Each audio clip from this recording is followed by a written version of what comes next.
Tonight, Pandora gets a brand new costume and power set because everyone in the world has love in their hearts or something stupid like that. Cyborg gets a free upgrade, changing from Apple to Linux, finally. And Harley Quinn does her very best to get me demonetized because she is forcing me to talk about how her beaver gets destroyed. All that and more tonight on the Not So New 52.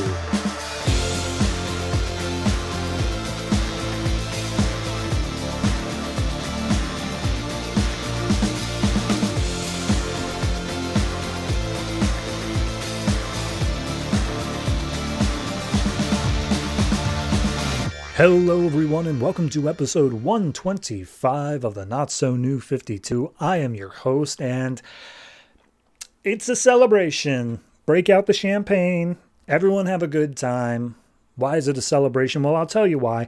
I, with the benefit of doing this show 10 years after everything is already wrapped up, I know exactly when the show is going to end. I've already counted ahead. It's going to end at episode 250. Which means that this episode 125, is the exact halfway point of the new 52. We did it. We made it 50% of the way through this entire thing. And I know that halfway through is not the biggest deal. It's not something that is like, oh, hey, you made it halfway. Just another half to go. But I got to gush a little bit here because I am actually just so proud of myself. I have to just do a little bit of congratulatory self-backpatting here. So when I first started collecting the new 52, it was in trade format, obviously, and I only started with like a couple books, and probably somewhere about like 3-6 months down the road, as I started getting more and more and more trades, I was like, okay, I definitely want to read all this, but it's coming in so fast and so heavy that like, I don't think I'm going to be able to do it unless I have like a special reason to. And as I kept on getting more and more and more, and I started approaching the end of my collection, I looked at the dates and I saw that the 10th anniversary of the new 52 was coming up. And I thought, that's it. That is my reason as to why I will read through the entirety of the new 52. It's because of that 10th anniversary. And I just started making plans. I spent like a whole year setting up the concept of this show, of what I wanted it to be, how I wanted to handle it, making sure everything on the back end was taken care of. But even with all of that, there was always this feeling in the back of my head that I would get 6 months into it, a year into it, something like that, and I'd slip. I'd miss a week, or I would have to because of like some technical difficulties, I'd have to like go up late or something like that. Like something was going to go wrong that was just going to like make it less. And it was going to make it so that I wouldn't have to do as much on the back end because I could just use the excuse of, well, it's already messed up, you know? But miraculously, somehow, it's managed to work. For 125 episodes, I've managed to keep this going. And I'm just so happy about that. I can barely explain it. I'm just really glad that I've managed to make it this far. I'm glad for everyone who's managed to tune in. Obviously, this hasn't been like hundreds of thousands of listens. This hasn't become a thing of the DC community is just like, oh yeah, no, I'm really digging this dude talking about 10-year-old comics. I'm not expecting that. I like it, but I'm not expecting that. But I am so happy for the people who have tuned in because anytime I see that number tick up, even just a little bit more than usual, it makes me feel good. So, all in all that said, I am more than happy to continue this show for the next 125 episodes. Looking forward to finally making the mark of saying it's done. And yeah, got a lot more special stuff in planned, especially as we hit more event months and such like that. But anyway, that's enough gushing. That's enough praise of myself. You came here for comics. Let's talk about comics. This week, in no particular order, we have the comic books of Batman, Batman and Robin, Batwoman, Birds of Prey, Harley Quinn, Red Hood and the Outlaws, Supergirl, Green Lantern New Guardians, Justice League, Wonder Woman, Animal Man, and Trinity of Sin, Pandora. Now, out of those that are event comics, Justice League is part of Forever Evil, Trinity of Sin, Pandora is part of Forever Evil Blight, and honestly, that is it. I thought Birds of Prey was going to be part of Gothtopia. Turns out that's going to be next month's issue. So yeah, not a lot of event stuff. We don't even have a Forever Evil like tie-in book like Argus or Arkham War or Rogue's Rebellion. I think that's all of them.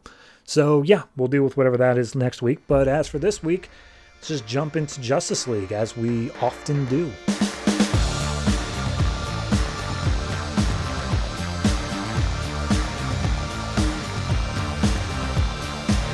Justice League number 27, written by Geoff Johns, art by Ivan Reis. So last issue was mainly just kind of, here's catch up for a bunch of different people in the crime syndicate that we don't want to devote a whole issue to. But the kind of backstory that's going on that you need to know about is Cyborg was brought back into his dad's lab, and they're debating on what to do about it. But first we pick up in Colorado, where we meet up with two superhumans, which I know they have their names, but for the life of me, I don't know them right now. One of them is named Karma, and the other one is named the Human Volcano, I think. No, sorry, his name's Scorch, but they call him a Human Volcano. They're members of the Doom Patrol, and they are currently out and about, and so Karma's just like, hey, I don't want to be out here. The world's gone to crap. We don't want to deal with any of this. But Scorch is like, what are you talking about? We're heroes. We got to go out and make a difference. Plus, the crime syndicate has killed every other member of the Doom Patrol. So we have to at least try to do something. And as they go out, they meet up with Johnny Quick and Atomica, who are just straight up like, yeah, we're the ones who killed him. Look, I've still got Negative Woman's bandages, so now I'm going to kill you too. So Atomica leaps into action with Scorch. Meanwhile, Johnny Quick goes after Karma. But as Quick tries to get in his way, starts throwing super speed punches, nothing's landing. Literally, no punches are able to hit Karma. And he explains that that's his superpower, is that any sort of like punch or anything like that is able to just pass right through him. And he's like, okay, all right, I think I get it. So then all of a sudden he runs around and plants a bunch of bombs all around Karma, and he's like, I'm betting this will land. So as Karma is about to blow up, he yells out for help from Scorch, doesn't get it in time, and the dude seems to explode. And he's like, Johnny Quick's like, all right, I'm done with the Doom Patrol. I'm bored with them. Hey, Atomica, you done with your guy over there? And she's like, yeah, no, totally. And so she shrinks down to super small size because he's giving off such intense heat that she's unable to, like, fight him normally. And she goes into his brain and just causes an aneurysm. And he just dies. Like, it's horrific looking. And he's just like, yep, done. So we then cut over to what I'm assuming is Niles Caller's lab, office, whatever you want to call it. And he's like, well, guess I'm going to have to start over. So then we go back to Star Labs, and we finally get the Cyborg plot wrapped up. And essentially, Victor's just talking to his dad saying, hey, the grid is out there. It's my old body. I'm the only one that could stop him. You got to rebuild me. And Silas is like, no, I'm not going to turn you back. And like, that was my biggest mistake, is doing that before. You hated me for what I did to you. And he's like, look, I get it. I understand. But Batman and Catwoman, they're out there risking their life. I need to do that as well. This is my choice now. The whole problem with it was before is they didn't have a choice in it. Now I'm choosing, help me get this body. And I'm always forgetting this guy's name. I think is it Dr. Teomaro, I believe. He's on Vic's side. He's like, yeah, no, we can rebuild him. We have the technology. Let's go for it, Silas. And Silas is like, no, I don't want to, please, I don't want my son to be going through that. And Cyborg basically just talks him down, saying like, hey, look, someone else is not going to show up. There's nobody else. It's just us. We need to be the ones that deal with this. And Silas tells him, like, look, get some rest and then we can talk about it when you wake up. And Cyborg's like, no, we're doing this now. Stop trying to protect me. So at that point, Silas is like, okay, fine, I guess, but like, we don't even have the tech to do it anymore. We're unable to do it. He's like, I don't need all that stuff. I need you to send me back into the Red Room. And they're like, son, we're in the Red Room. He's like, no, we're not. We're in the public-facing office of the Red Room. I know the real Red Room's behind that wall over there. And it's like, how would you possibly know that? And he's like, hello, I was Cyborg. I was literally in every single computer. So they take him into the back room, and in there is just so much tech, so much crazy-looking stuff. And they start walking through saying like, yeah, most of this stuff isn't actually on any network, so you wouldn't know about it at all. And they lead him to this big ship that's in the middle of the room, and they say, the ship isn't alien. It came with like English instructions to it. We believe it came from the future, but we don't know what's up with it. But that's where we got your white sound cannon. So yeah, that's that. Anyway, so at this point, they just start going around the Red Room, grabbing whatever tech they can to rebuild Cyborg. They apparently do still have access to the mother box, and they implant it in his chest, but like it won't be active because he's not online for some reason. I think it's just an easy way for them to get around it. But the one thing that they did do is two things, actually. They specifically made it so that he is going to be able to be sleeker and get around easier. He doesn't like the fact that teleporting via boom tube is like the only option he has for transport. So they're making it so he can get around a hell of a lot faster. And also, Silas puts a little green button on his wrist and says, hey, don't press that until everything's all done. Like, when you have some time alone, hit the green button. It's just like, all right, cool. So now we get Cyborg 2.0, slicker, now has a logo. So at this point, he's like, all right, cool. But I'm not online, and for the first time in so long, it's quiet. Like I don't have this constant barrage of information streaming through my head. And he's like, yeah, that's only going to last as long as the internet and all of their technology is controlling things. As soon as that's back, you will be back online. So enjoy it while you can. And his father apologizes one more time, saying like, I should have been there for you when your mom died and all that. It's all my fault.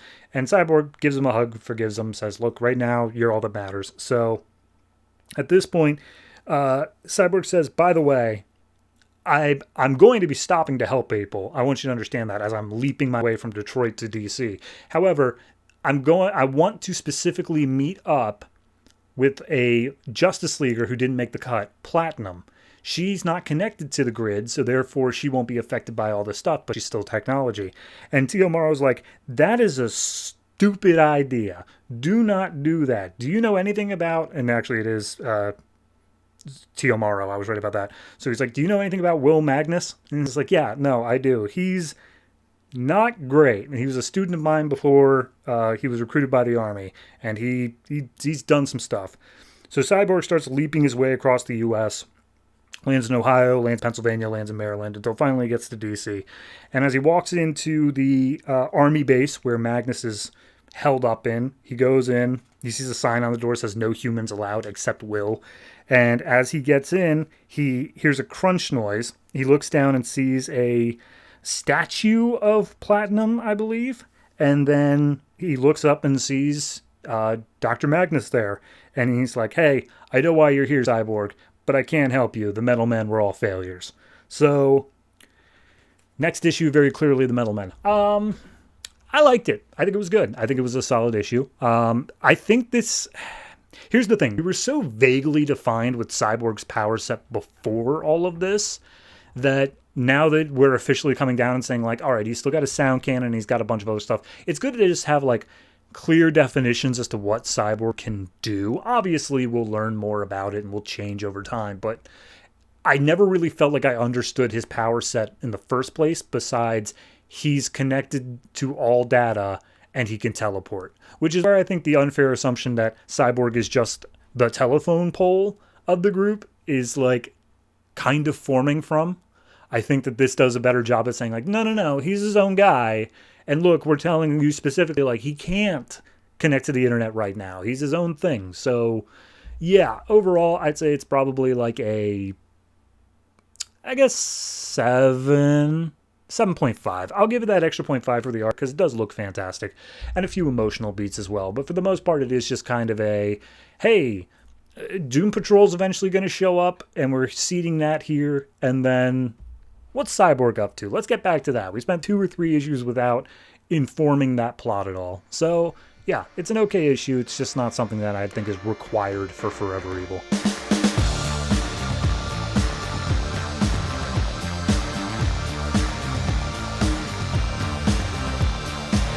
Trinity of Sin, Pandora, number 7, written by Ray Fawkes, art by Francis Portela and Staz Johnson.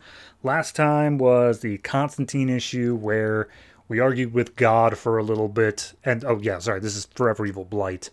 We argued with God for a little bit, And now we're ready to fight. Everything's all set to go. So we're in the House of Mystery, and we get our roll down of characters where Pandora is the one describing each of them, saying like, oh, they've got all of these flaws to them. They're all these dark souls, more or less. And then Jake comes to her and she tries to define herself, and she's like, I don't know what the hell I am. But Constantine's the one reading out the role that they're all going to play in the battle, where Stranger is fighting Blight directly, Nightmare Nurse is doing psychic shields, Swamp Thing is making sure that nobody gets out too far and causing disruptions, and then Deadman and Zoriel are front lines. And then he sends Pandora out to the front line as well, because she's an immortal, and she can just handle that. But this entire time that she's talking, she's kind of lost in her own thoughts, and she's like, yeah, when I talked to God last issue, the only thing that I heard was one word, or one phrase, what are you? And I don't know. I have no idea what I am. And she says to all these lights and stuff, she's like, oh, I was an innocent scapegoat. I was a cursed wanderer. I've seen so much cool stuff, but I'm still not wise. I don't know what I am now. And as everyone starts marching out, Nightmare Nurse is like, hey, you cool, Pandora? We really need you on your A game here. And the door to the House of Mystery opens up, and like the battle's about to begin, but she's still just zoning off. She's imagining herself in a star field, and she looks out in every direction. She's like, oh, depending on where I look, I can either see so much darkness with just a tiny little light inside, or I can see thousands of stars all clumped together. It's so bright, it's practically blinding. And then she sees a bunch of people, and this is like people on Earth, and she sees firefighters and people caring for homeless people and people like praying for others. And she's like, oh my God, I get it now. All of those people before, yes, they have this dark cloud over them that was blight, but they also have this light inside of them that encourages them to do good. There's good in humanity, everybody. I just realized that. And so she's coming all this revelation. She realizes like, right. So we collectively as the Justice League Dark are all human, to reasonable disagreements there, and we each have this light inside of us. We've always had it. This is how we defeat Blight. Not with more fighting, but with the light inside of us. So the door opens and Blight's just waiting there. They're on the George Washington Bridge in New York, and they just bum rush at each other. So immediately everyone starts putting up their plans, and Constantine's like, well, I don't know if this is going to work, but it's the best chance we got. And as Pandora and Blight crash into each other, there's a giant explosion, to which Constantine's like, Jesus Christ, did we already lose? Was it that fast? But as the smoke clears and everyone gets back up on their feet, they see this big bubble of energy in the middle of the bridge, and inside of it is Pandora with a new outfit, where she is now essentially the light version of Blight. And she has this like glow about her, and she's like, I can feel the lights of the world. They're inside of me and around me. I dissolve all of the sins, all of those sins that I spent this entire series and my whole life looking for. They just dissolve in front of me, because that's who I am now. And she's continuing to fight against Blight. And she's like, oh my God, I can do this. It's great. And all the lights in the chests of all the rest of the Justice League Dark start lighting up. And it's just like, oh yes, Constantine's love and Nightmare Nurse's compassion and Swamp Thing's kindness and all this other stuff. And immediately Blight's like, oh geez, man, no, I can't be losing this one. So we see all the lights around the world start lighting up.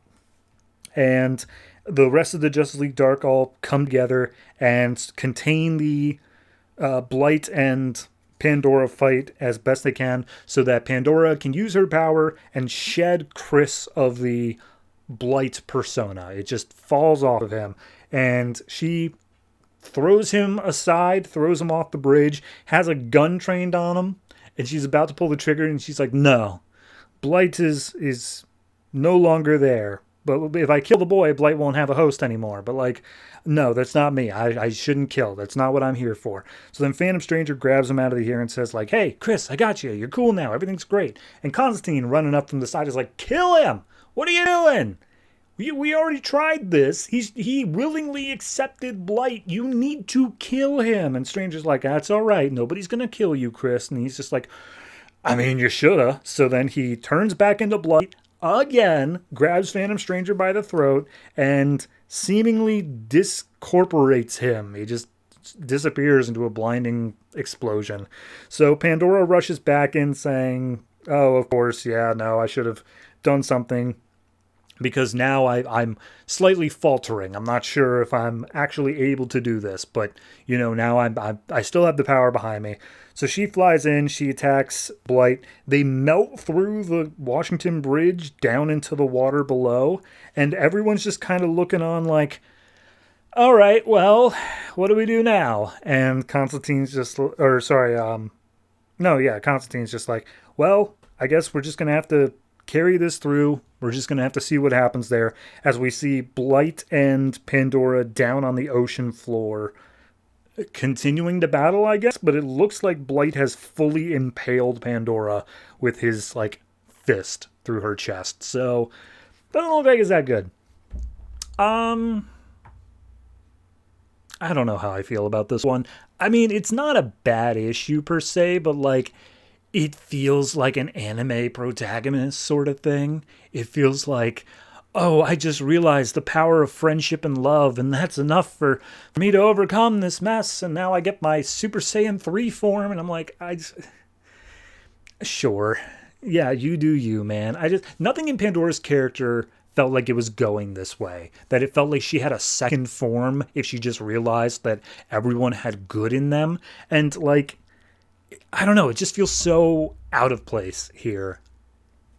That's the best way I could describe it. It's just kind of out of place. So, all in all, I think this is probably one of the weaker issues. Also because, goddamn, Phantom Stranger, you've already had your chance. I know you don't want this kid to die, but for the love of Christ, you had your chance. You had to do something there, and you just, second time in a row now, just dropped the ball. So overall, I think this is probably 6.5. It's not awful. It's still better than average, but it is just kind of filler, it feels like, in this event. It doesn't feel like they actually really wanted to do anything here. That is to say, maybe Pandora will be the linchpin of all this, especially with her new power set, and maybe this evolution of her character will continue on to be something cool, but what it feels like is they just needed an extra part here, and it's not really gonna be much of anything.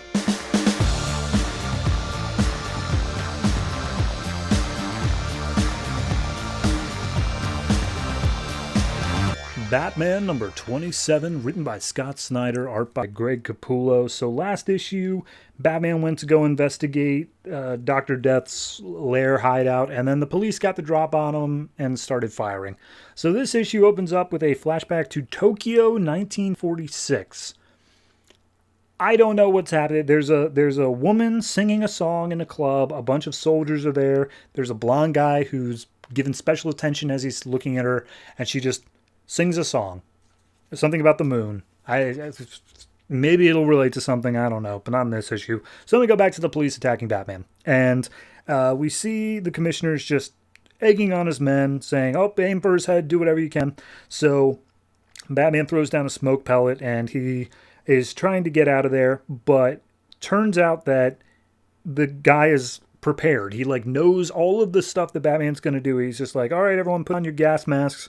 As soon as this smoke clears, we're going to get him. Keep an eye up on the ceilings and the rafters, because we know he likes his grappling hooks. And Batman hears this and he's like, crap, all right, I was totally going to do that, but I guess I got to stay low now. And he keeps trying to call back to the cave. He keeps trying to call Alfred for help to get him out of here. And so Batman then sneaks up next to the cops underneath the smoke layer, and he keeps calling the cave, and one of the cops is like, hey, I can hear him. I think he's close by. So then Batman just stands up, punches the cop in the face, and then runs out of the room out to his bat boat, to which point one of the cop cars outside sees him. Cop cars, I guess it's a boat. One of the cops outside sees him and says hey, he's getting in his boat, to which the commissioner says, all right, hey, Batman, I'm sure you can pick up our comms. I left some candy for you on the seat. And then he looks over and sees a grenade. So Batboat blows up. He immediately has to scramble back inside of the building that he was just in, because otherwise he's out and exposed. So he's like, all right, this isn't going well. Need something else to do. So at that point, the commissioner's saying oh, yeah, you want to go down with your victims? Is that it? Still thinking that Batman is the one who's responsible for all of these super grotesque bone things. So Batman he jumps down into a diving pool that's inside of this place. He grabs a scuba tank, kicks off the nozzle, and it gets him to like propel out into the middle of Gotham Harbor Bay, whatever it is. So as he's sitting there gasping for air, trying to get Alfred on the comm, James Gordon shows up in a police boat, and says, "Batman, stop, get in the boat." And immediately Batman's just like, "No, hey, Cave, you there?" And Gordon's like, "Look, they're going to find you any second now. I'm cool. We're cool. Get in the boat."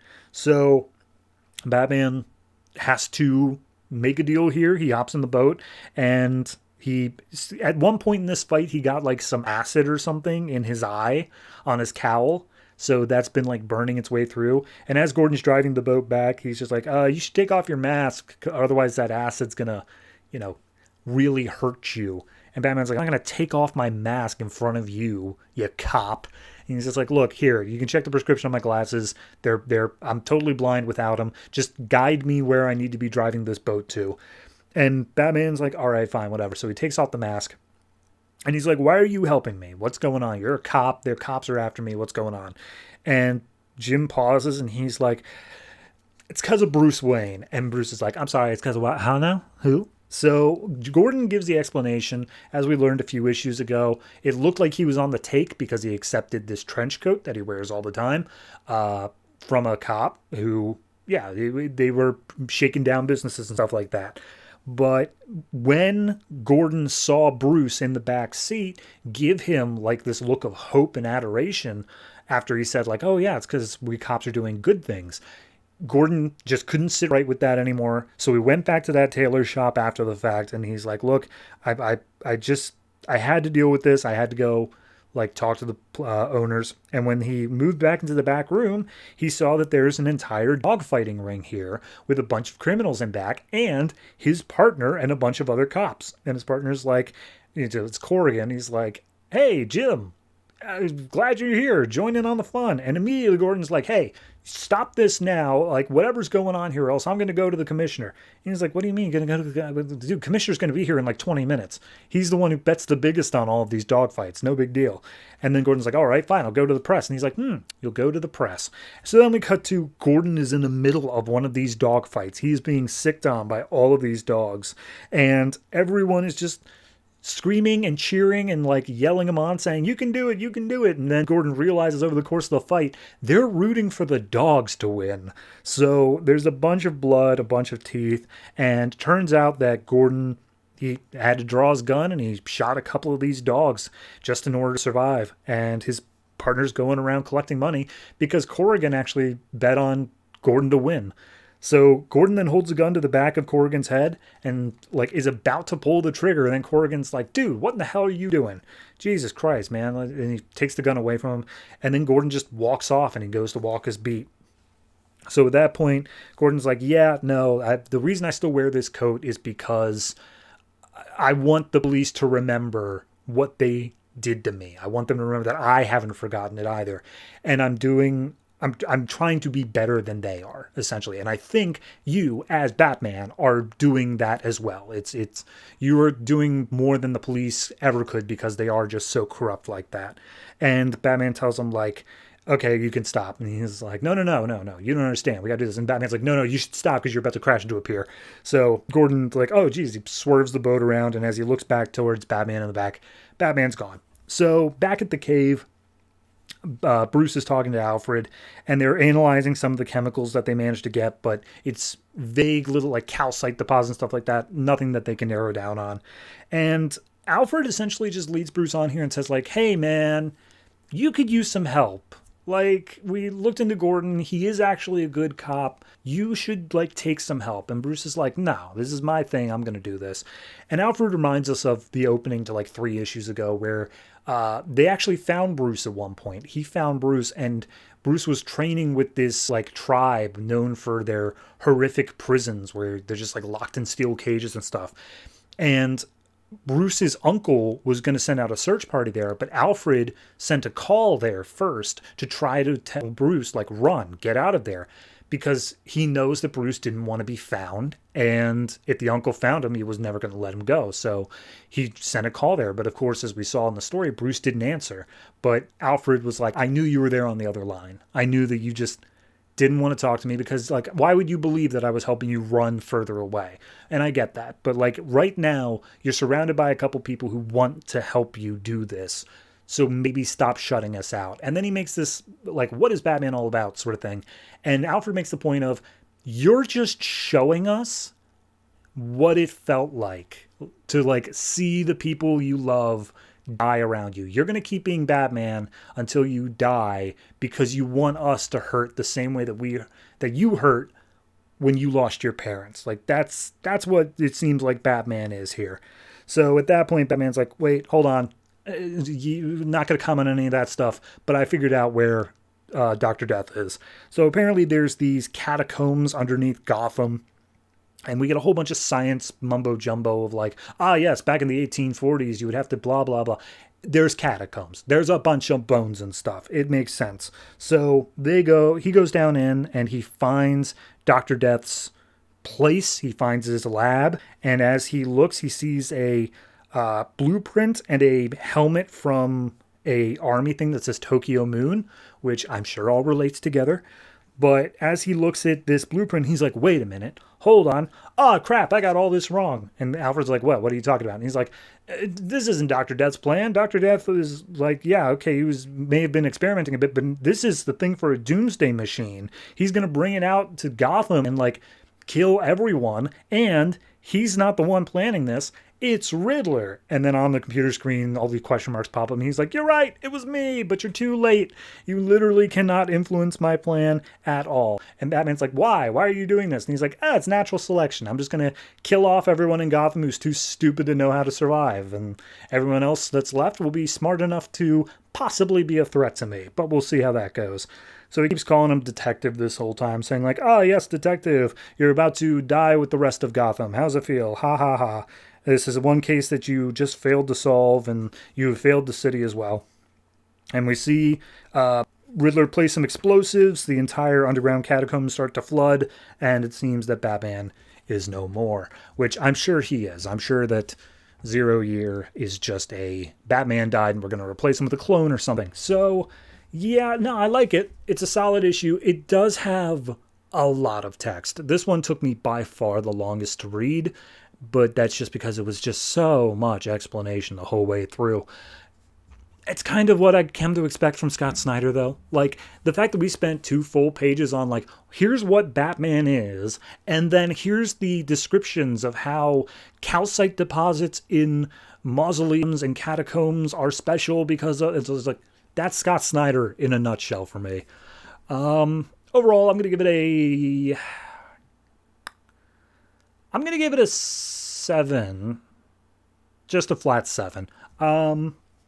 It's not that it's a bad issue. I actually really like the Jim Gordon stuff, but like everything else that's sandwiched around it just kind of felt like, what are we doing here? Like, can we get a little bit of forward momentum at any given point? And it wasn't until the very like last page or so where Batman just all of a sudden is like, wait, I figured it out. And it's like, why? What do you mean you just figured it out? Like, nothing that we were talking about made it seem like you figured anything out. So, yeah, that's a flat 7, but it's not bad. The art's great, and then actually this is my favorite cover out of the series up till, like, issue 40-something. So, loving it. Great story. It's just not particularly this issue doing so hot.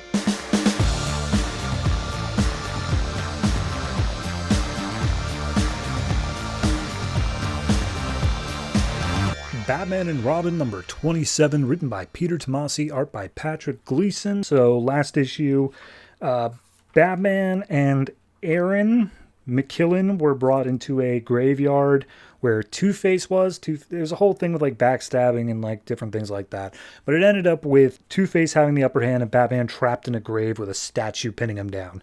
So Two-Face is staring down at him being like, well, Batman, you picked the wrong side. Anyway, I'm going to go take care of this whole taking out the person who made me into Two-Face thing. Goodbye. So he walks over to Aaron and he pulls out a gun, a very specific one, which is apparently the gun that he used on one of her goons, the night that he was turned into Two-Face and that his wife died.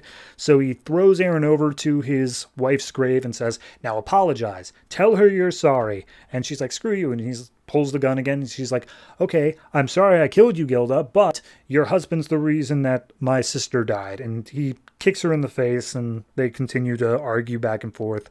And Aaron essentially just tells him, hey, flip your coin, just get it over with, whether I live or die. And it's like, oh, no. You're going to die no matter what. This is just how you're going to die. Heads, you burn. Tails, you get shot. And he flips the coin, and it comes up heads, and he's like, wow, fantastic. So Batman's pleading like, hey, don't do this, Harvey. He pulls out some acid and is like, I'm going to make you the same thing you made me, and then you're going to die. So Batman fires off one of his wrist spike things, completely misses, but it does distract Two-Face long enough for a bunch of other gangsters to show up. And they shoot Harvey in the shoulder, and the acid explodes onto Aaron's face, just a little bit, on her eye, not a huge amount. But the gangsters basically explain hey, your cousin called for the cavalry before this meetup. We're just going to kill all of you. That's just kind of what we want Two-Face out of here. Aaron, you've been a disappointment the whole time. And then Batman. So yeah, we're just going to kill all of you. So they start unloading fire, not only down into the grave where Batman has been, but also towards Aaron and Two-Face. And so Batman uses all of his grappling hooks or whatnot, get him out of there, fires off some flash bombs.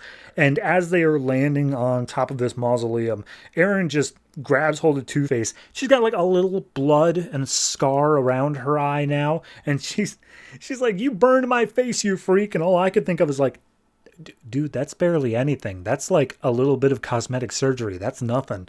But they continue trying. Batman just pulls them off each other, continues to flee inside the mausoleum as they continue to get shot at. And Batman makes the point of saying, hey, all right, look, we've always got two sides of inside ourselves waging a war on each other. It's not something that can be ever settled, but it's just something where you need to find the best part of yourself. And on the outside, we see all of the different issues of when Batman was dealing with Damian's death, just frames from every one of those encounters. So at that point, Batman says, hey, all right, everybody hop into the tomb. And immediately they're like, what? No, I'm not getting in the tomb with her or him. That's not going to happen. And Batman explains, no, all of these tombs were made in this very specific period where they're all just fronts for moonshine runners. And these are all entrances to tunnels beneath of the mausoleum. And so Aaron's in, but then Two-Face is just trying to shoot back at the mobsters. And Batman's like, hey, Harvey, how about you flip for it? And he's like, don't tell me to flip my coin. He's like, I'm not telling you to flip your coin. I'm asking you. Do you want to flip your coin? And he's like, all right, fine. So he flips his coin, and he decides to go down into the tunnels with Batman and Aaron. So they start running their way down, and they call a truce temporarily until all this is dealt with. But some of the other people follow them down. One fires off an RPG, which collapses the tunnel. Batman and Aaron end up on one side, but Two-Face is unconscious and he's on the other. And Batman hears them mention something about the show, which he has no idea what that is, but he figures that Aaron knows something about it. So Aaron's like, oh, don't worry about trying to save him. He's as good as dead. And Batman just grabs it. I'm not going to let Harvey Dent die. Now, what in the hell is this show thing they keep talking about? Then we get the flashback. So the last flashback we had was Aaron and Shannon were in jail and they were blaming Harvey. This issue shows Harvey as a public defender, and he basically gets this murderer off the hook because of a technicality where Batman's the one who brought him in. And so he's, whining and dining with his wife later on. And he gets a call from the McKillens, and they're like, hey, we need you. Get here now. So Harvey goes out, and turns out that the McKillens put a hit on Jim Gordon and his family. And so these assassins showed up. They tried killing Jim, but Jim still had some Marine training. He managed to take them all out. And now he's publicly condemning the assassination attempt on TV. And McKillens are just like, all right, look, we accepted him to die. We just want to make sure that none of this is going to tie back to us. And Harvey's like, you idiots. I got you off of that. Like, whatever Jim had you for, I got you scot-free off of that. And then you go and try to kill him again? What the hell is wrong with you? And he's like, I'm sorry. Do you not understand your place in this? You are the family lawyer. We pay you. We own you for life. There's no way you're like able to talk to us like that. So Harvey goes back home, talks to his wife, and says like, look, attorney-client privilege. I can't like go and tell other people of the like things that they've done, but like I need to get out of this. And Gilda's like, yeah, no, do what you got to do. Even if it involves doing something bad, if it's for the greater good in the end, go for it.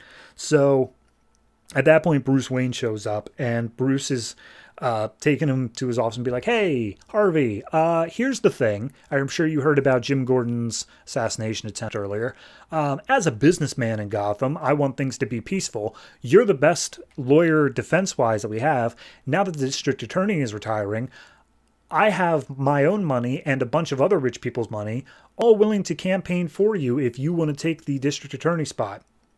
And he's just like, oh, why? Like, I'm a defense attorney. Like, why do you think I want that? And be like, because we think that you might have a special reason for wanting to take down some of Gotham's worst. I mean, it's just a question. Tell me what you think about it. And then some time passes and we see he becomes district attorney, and his first order of business is taking down the McKillens. So we then pick up back at a bar where all of a sudden the bartender looks over and sees a panel from the flooring just fly up, and Batman comes out of it looking pissed.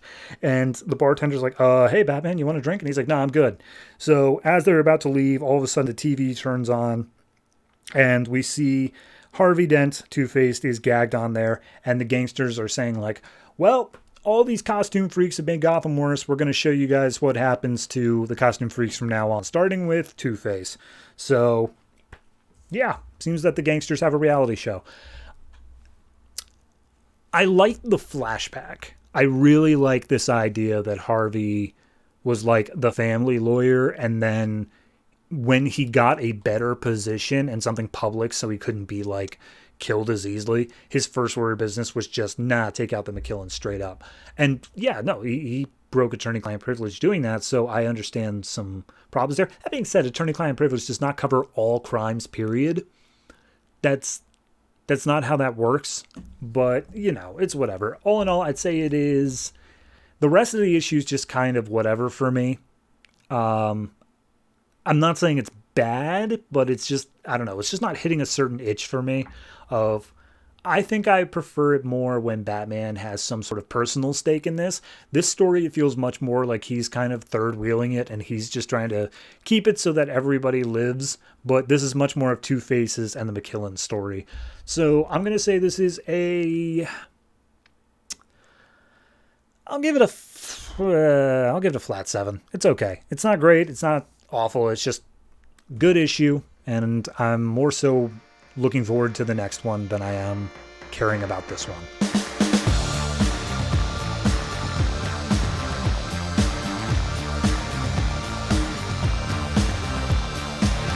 Batwoman number 27, written by Marc Andreyko, art by Jeremy Haun and Francis Manapul. So last issue, Kate and Bet went to stop an art thievery from Wolf Spider. Kate got hit by some poison darts, and then she fell over a balcony and started hallucinating like crazy. So first 10 pages of this book are just, what did Kate see? What was her poisoned hallucinations? So she falls off this building, and then she feels like she hit some water. She comes to, and her sister, Elizabeth, is still there in full Alice gear, and she's like, oh, follow me, let's go. And she opens up this closet door and jumps down, and then we start getting these 2-page spreads, all Francis Manapul art, that basically are just, what was Batwoman's story? In case you're just jumping on for the Andreyko run, what did Batwoman do? And we see her mother and sister being attacked by terrorists. They're all shot. Kate doesn't take it well. We see her in the army being essentially kicked out because she is gay, and how her girlfriend, lover, I'm not sure who the character is at the time, essentially threw her under the bus. We see the U.S. Army generals and all that yelling at her, calling her unclean and un-American. We see her father saying, "Oh, you've destroyed the legacy I planned for you. How could you do that? I wish it was you that were killed." And then we see stuff that actually goes on with the Batwoman story where her sister comes back as Alice. We see something about a Wolfman. We see the March Hare, but like a skeleton. I gotta read some pre-New 52 Batwoman stuff because it's just gonna keep popping up. And we see like Bet was severely injured and she was nearly dying. We see Bones coming in, the DEO and all that. We see Bane being involved. We see Cameron Chase. All that stuff. Literally just the whole story told through like a few images. And then she realizes like, right, no, poisoned, focused, I'm falling, I gotta wake up. So she wakes up, and as she is about to hit the ground, there's a flagpole. She grabs hold of the flag, manages to swing into a building and land safely. And Wolf Spider's looking on from above like, ooh, geez, that gotta hurt. All right. Anyway, time for me to go. So he got his painting. Bet is stumbling to her feet, trying to get up, and Wolf Spider just grapple lines out of there. So as Bet gets up, she's like, "Hey, Batwoman, you all right?" And not getting any response. She's like, "All right, I hope for the best, but the police have already started showing up, so I gotta go." So at that point, they fly out, or she flies out, I should say. Batwoman, I'm not sure what she does. And then we follow Wolf Spider, who arrives at this man's house named Nathan, who's an older dude, and he's apparently like 80 years old. And he's just like, "Oh, right, sorry, I forgot I shouldn't surprise you old people." And he's like, "Yeah, all right, whatever, Wolf Spider. Did you have any problems?" And he's like, "Nah, nothing big." So then Nathan says, good, we're halfway there. And Wolf Spider's like, "Excuse me, what do you mean we? I'm the one who's going out there doing everything. I'm the one planning these stuff. Like, it's all me doing this." And Nathan's like, "And I'm the one paying you to do it. So how about you go get me some more paintings?" And Wolf Spider's like, "I don't like your tone." But he decides to go out the window anyway. Then we follow Kate, who she did manage to fly away, but she kind of stumbles her way into this building. We're not sure where it is yet. She throws off her costume and mask. She is bleeding heavily, and she stumbles into the bathroom and just starts like trying to clean herself up. And as something drops off into the sink, it might have even been one of the darts, but all of a sudden we see this young girl wake up and she says, "Mom, is that you?" And she goes out, she walks down the hallway, she sees the Batwoman gear and like blood stains and stuff like that.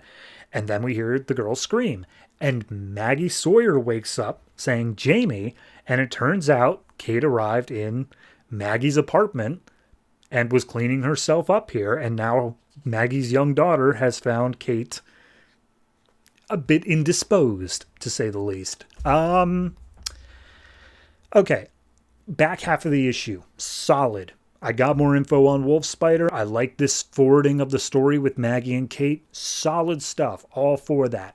First half of the issue. Probably very, very useful to people who did jump on with the Andreyko run, who said, "Oh, new writer, new story being told. All right, let's get in." And you get this sort of loose backstory being told. Obviously, it's not in-depth at all. It's all just imagery, but it gets the point across. But for somebody who has been reading Batwoman for 27 issues now, it's just 10 pages of filler. It's 10 pages of, I could have learned anything else at this point. This does not introduce to me anything as a reader. Art style, it looked great. I'm not saying it doesn't, but like, it's not giving me anything new about the character. It doesn't even give me Kate's opinions on things that are happening. She's just kind of freaked out because of how trippy it is the whole way through. She's just like, "Oh, this isn't real. Like, tell me her like thoughts on it if you want to give me the bare minimum there." So yeah, first half, skip entirely. Second half, great. How do I square that in a score? I don't know. I'd say I feel it's somewhere in like 6.5. And that seems harsh because I do like the back half. But if half of the issue is just essentially skippable for me, that's not worth that much, you know? So overall, fine issue, but like definitely could have been paced better or at least done something different in the first half. So that's just me, at least. Maybe for someone else, it's great. But for me, yeah.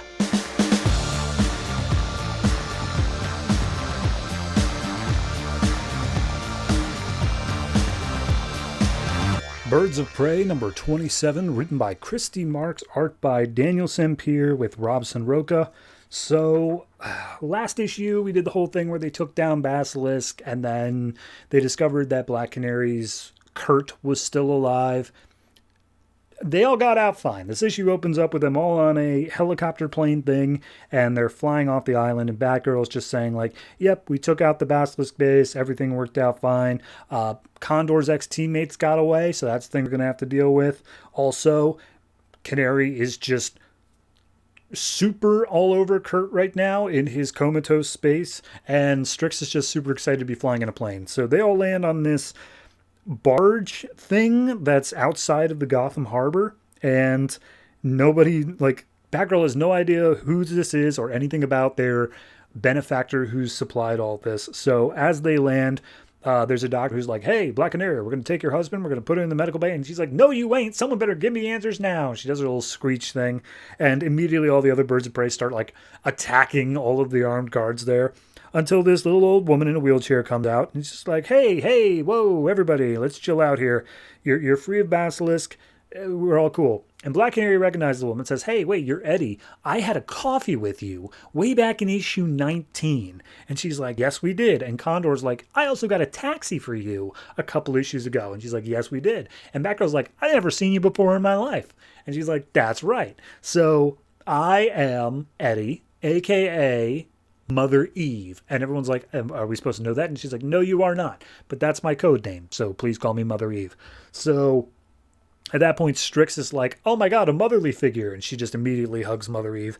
And she's like, all right, anyway, I get you guys are freaked out by this. You don't know what's going on. Just trust me. We're all going to be cool. And Batgirl's like, yeah, she seems trustworthy. And Canary's like, yeah, all right. Go ahead. Take my comatose husband. So they all walk inside. And Mother Eve gives the backstory here. She is an immortal. She has been alive for many years, and she has lived numerous different lives throughout the centuries. And she's also been a mother to hundreds of children, and none of these children have been immortal themselves. However, they do have distinct abilities. Whenever they are born, they have this genetic bloodline that gives them distinct abilities. To which point Black Canary says, wait a minute, hold on. Are you saying that all the people who have distinct abilities, like metahumans, may all just be descendants of you? And Eddie's like, I'm not going to directly say that, but I can feel those who have a blood bond with me, and that's why I met up with you and Condor, because you guys are metahumans. So, meet the mother of all metahumans, I guess. Anyway, she continues on and says, like, yeah, I'm an immortal. I know a bunch of other immortals, Mandel Savage, Father Time. I don't deal with them. However, there's one that, like, I keep crossing paths with. Younger immortal, Ra's al Ghul. You heard of him? Batgirl's like, yeah, I heard of him. He's like, yeah, anyway, he's doing, like, a bunch of horrible stuff. He's like an eco-terrorist. We got to take him out. And so Uplink walks into the room. Her name is Claudine. And she's like, yeah, I'm ready to run the program you want. And Mother Eve's just like, hey, Roz, I know you have listening devices in this room. I've knocked them all out. Now you know I'm coming for you. And so she executes the program, and we cut over to Roz, who's just like, yeah, she spies on me. I spy on her. It's fine that she's knocking this out now, but it seems that she's bringing in these birds of prey just in time for the end of this match, because it turns out that turns out that Mother Eve is dying somehow. Like, she's geriatric old. She's not dead, but she says that her time is coming. So at this point, Black Canary's like, hey, look, Mother Eve, great, cool, awesome, but could you tell me more about what you're going to do for the man in the coma? He's like, yeah, we know about your husband. We're going to do what we can. Like, we have the best medical stuff here. We're gonna do everything we can here. And Batgirl's like, hey, we do have other concerns besides your husband. We got to wrap up some loose ends here. And Black Canary's like, there are no greater concerns than him, Kurt. Don't you ever get in that way again. And he's just like, okay, anyway, are you part of our team now, or are you just like going to stay here with him? She's like, don't push it. I'm very emotionally fragile. So Mother Eve's like, okay, you guys clearly are going to have like a soap opera thing, so I'm just going to step out. So first thing they do is they talk to Claudine / Uplink, and they're like, hey, you were working with Basilisk. You, like, threw us all into a dream state. Do you remember any of that? And she's like, yes, I know I did that. They were just, like, offering up too much. Like, Basilisk, they said I would never have to use my powers again. All that my powers do is I use them, and then other people like fall asleep, and then I get a migraine afterwards. I'm not able to see into any of your minds. And Condor sticks up for her, saying like, yeah, no, hey, Basilisk, they're messed up like that. They clearly blackmailed this girl. Let's ease off of her. And Batgirl's like, yeah, okay. Also, other loose end, Condor, what's your history with Basilisk, man? And so we get his full history here. He was working for the NSA, and then he became really, really good with languages. And then one day he started getting bad headaches, and it got worse and worse and worse and worse until they got to the point where they were interfering with his life, and he tried committing suicide. So he tried jumping off of a bridge, but as he jumped, he was rescued by a woman that he kept his eyes on, who he thought was a Russian agent. Turned out she was a meta. It's Cyclone from the last arc, and she injected him with something and brought him back to Basilisk headquarters or whatever. And so she's like, hey, look, you have abilities. You just need to learn how to unlock them. And he's put into a training regimen along with Hammer Down and Whip Crack until one day his powers finally come out. So no more headaches anymore. He gets into a relationship with Cyclone, and then they're brought before Basilisk. And Basilisk is like, Regulus. Regulus is like, hey, man, I got a world where Superman is the scariest thing alive, and we normal people, humans, need to do something to stop him. Let's gather up all the superhuman people and take out threats like Superman so that humanity has a chance, So he takes the name Poltergeist. They go on a bunch of missions, and he's just like, wow, they're really brutal, but I kind of like it. Until finally one time he sent out on a mission with Cyclone to pick up a metahuman, and as they go out, they discover it's just a little old lady who has the power of healing. And so Regulus uses his psychic abilities to like drain her of this power. He doesn't end up getting it, but it kills this old woman. So then Condor's like, oh, wait, no, this is horrible, and that guy's evil. So he starts helping people who are held prisoner on this island get free. He uses his powers to do so. And eventually he tells this secret to Cyclone, thinking like, oh, I can trust her. Turns out he couldn't. He was beaten to within an inch of his life and left for dead. So when he got back to the island, when he got back to the homeworld, he was nursed back to health. One of the people he helped release from the island developed a pair of wings that he could control with his telekinetic powers, and then he took the name Condor instead.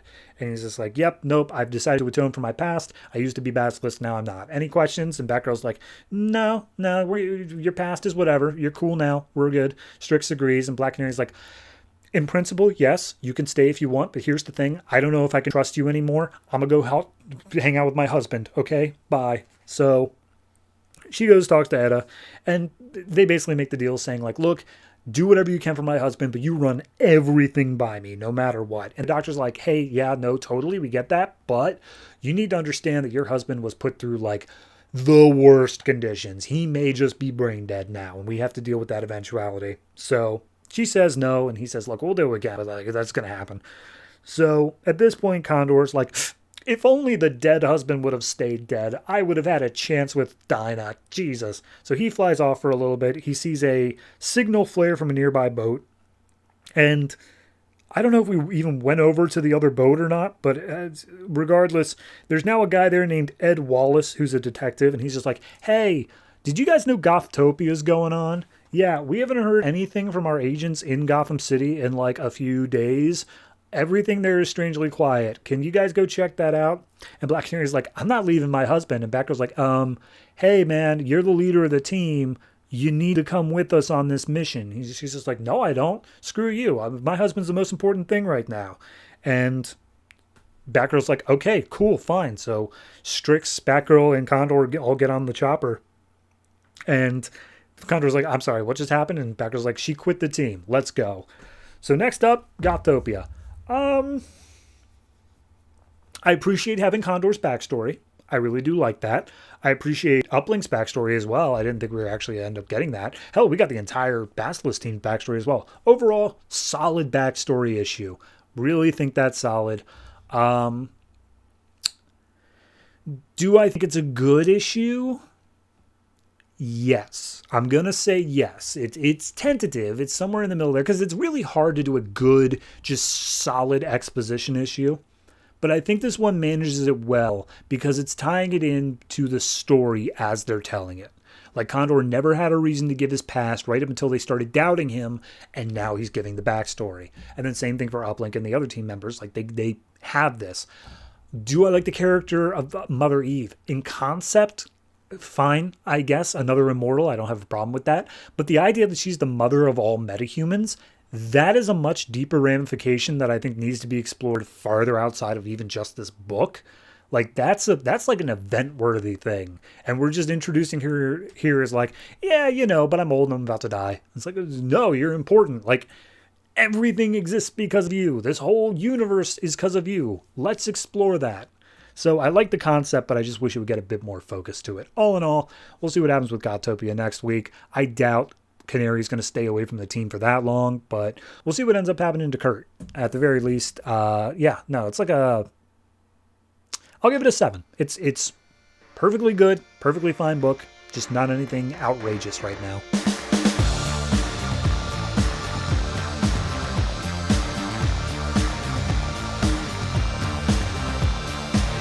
Harley Quinn #2, written by Jimmy Palmiotti and Amanda Connor, art by Chad Hardin and Stéphane Roux. Stéphane?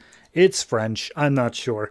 Last issue, we had Harley's introduction, the whole series. She got a house on Coney Island. It has a freak show downstairs, along with a bunch of other stuff. And someone put out a hit on her, so she's dealing with that. We open up this issue with Harley cuddled up with the Joker, saying, "Miss me, puddin'." Turns out this is actually just a wax museum that's filled with wax figures of the world's most demented serial killers and, like, mass murderers. Because that's a draw. And the person who shows up, her name is Madame Macabre. And she's like, please don't hump the wax figures. And Harley's like, oh, sorry, I'm your new landlord. How's it going? She's like, oh, yes, I know who you are. I know of everybody who might eventually end up in this museum, Miss Harley Quinn.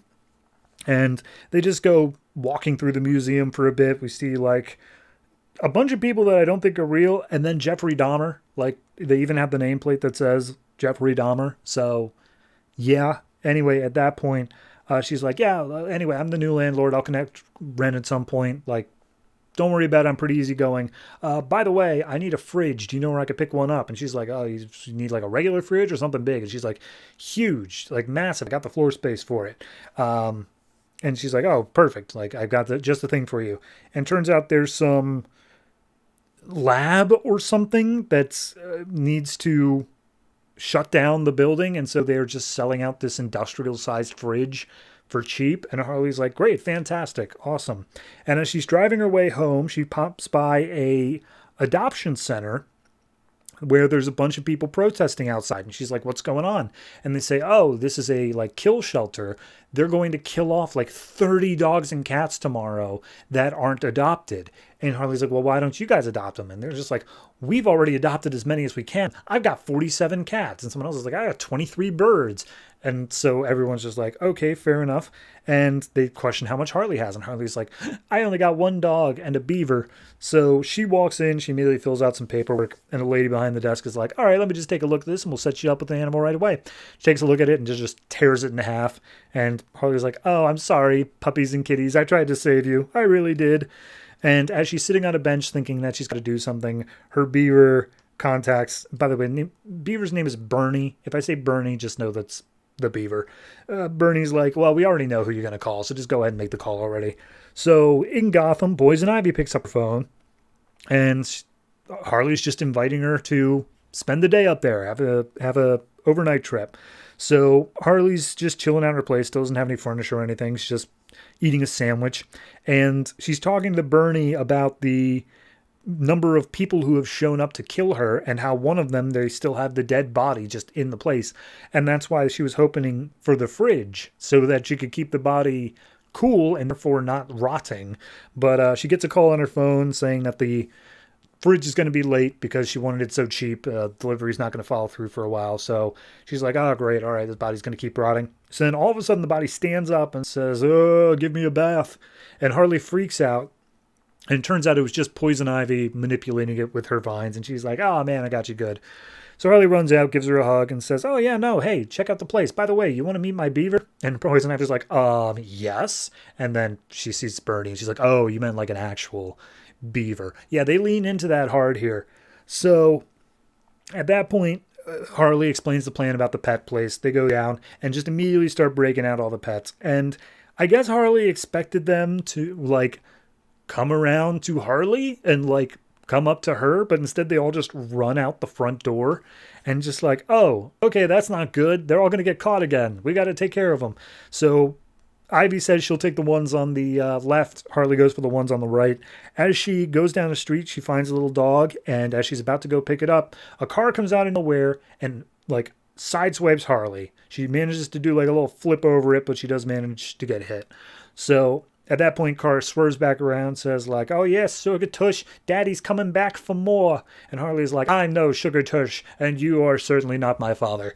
So she slams the mallet down on the car, distracting the driver enough that he crashes into a telephone pole, and then Harley just goes over with a pair of, like, bolt cutters, wrap them around his throat, and says, all right, tell me, were you just like some random street guy looking to commit murder, or are you hired? And he's like, I was hired. I hate Brooklyn. And he's like, oh, yeah, well, what, did you see a print ad? Am I on the internet? What's up? He's like, yeah, you're all over the internet. And he's like, awesome. I need to set an example with you then. So she takes the guy and throws him into a nearby meat market, and he just crashes through the window. And as she's like, all right, this sucks. This is not how I saw my night going. Then she looks up all around her, and all the dogs have started surrounding her because this guy is covered in meat. So at that point, Poison Ivy's gone back to Harley's place. She's talking to some of Harley's tenants. And Harley drives up in a car filled with dogs, a bunch of dogs on the side, and then the dude covered in meat chained up behind it, forced to keep walking. And he's just like, yeah, no, this guy tried to kill me. Don't worry about him. There've been like 5 of them in the past week. And Ivy's like, yeah, no, everyone knows you have a hit out on you. Like, what are you going to do about that? She's like, I don't know. You got any plans? It's like, how about we fake your death and I'll collect the prize? And she's like, no, we'll think about that. So it turns out Ivy got all of her animals because she made some plants of like catnip and something that birds like as well. And so all of the dogs are brought upstairs to Harley's apartment, and immediately they all just start attacking the beaver. And Harley literally says the line, oh my God, the dogs are devouring my beaver. So at that point, they say like, oh, he's a friend, even if he's he's a stuffed beaver whose face is half burned. I hear him talk to me and he's a friend. Well, we got to find a way to stop these dogs. And they look over at the guy who's still following them, covered in meat, and they just throw him to the dogs, probably killing him. So next morning, Harley and Ivy wake up in bed. Ivy looks over, gives a little kiss to Harley, and goes downstairs and seemingly just leaves in the middle of the not middle of the night, but while Harley's still asleep. So sometime later, Harley wakes up, looks around for Ivy, and she's like, I must have gone. Oh well, too bad. And as she goes back downstairs into her garden, she sees that it is now beautiful with tons of trees and plants and stuff like that. And all the animals are just enjoying their time around there. So we have whatever the guy's name is. I can never remember that. From last issue, he shows up saying, hey, you mind if my pal Rodney here can just run around with the dogs? Because he's like a dog man or something. And I was like, yeah, sure, go nuts. So at that point, Harley asks him like, hey, I've got an idea. Are you good at building stuff? And he's like, yeah, no, I was an engineer. What do you have in mind? And they get to talking about whatever it is they're talking about. Well, we see some binoculars across the street are staring at Harley. And the narration is saying like, oh, fate has brought us together. Within a week, you'll be mine to do with as I please. And then a voice says like, oh, snack time. You can play with your thing later. And we see an extremely elderly man eating like Jell-O as he says like, oh, my enemies will be lying at my feet, defeated and dead thanks to you. So whoever the hell that is, it's okay. It's fine. It's good. I mean, here's the thing with this book. I have to go into it with a different mindset than every other book DC is publishing. And I'll try not to say this every single time, but like, it's a comedy first and foremost. And the question is, do the jokes land? I think so. I think it's funny the good way through. I think if they lean too heavily on this beaver thing, I might get tired of it sooner rather than later. We'll see how long they stick around with that. But as it stands now, it had a few funny jokes to it. I'm not opposed to the writing or anything like that. And the art looks good as well. So All in all, for what it's trying to be, I think it succeeds. I'll go ahead and give it a 7. It's just a fine book. I wouldn't say this issue is exactly my cup of tea, but it is doing what it set out to do, and it's doing it well. So, yeah, 7 for this.